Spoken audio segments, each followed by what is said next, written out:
বিসমিল্লাহির রহমানির রহিম। কী অবস্থা সবার? আশা করি সবাই আল্লাহর অশেষ রহমতে ভালো আছেন।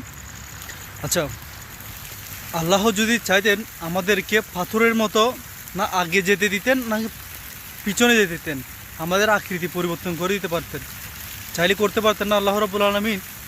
দেখেন এরকম একটি আয়াত সূরা ইয়াসিনের ৬৭ নম্বর আয়াতে দেখেন, বিসমিল্লাহির রহমানির রহিম, ওয়ালাউ নাশাউ লাতামাসনা আলা আইয়ুনিহিম ফাস্তাবাকুস সিরাতা ফাআন্না ইউবসিরুন।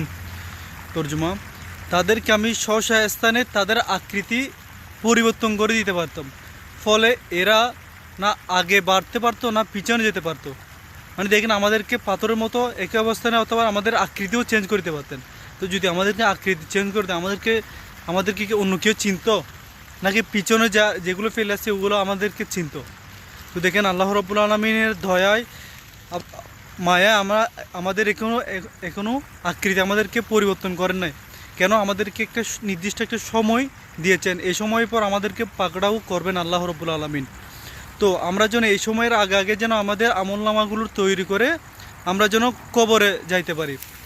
তো তো আমরা যেন আল্লাহ রাব্বুল আলামিনের কোরআন সুন্নাহ মোতাবেক জীবন চলে আমরা যেন দুনো জাহানের কামিয়াবি হাসিল করতে পারি, এই তৌফিক যেন আল্লাহ রাব্বুল আলামিন আমাদেরকে দান করে। আমিন।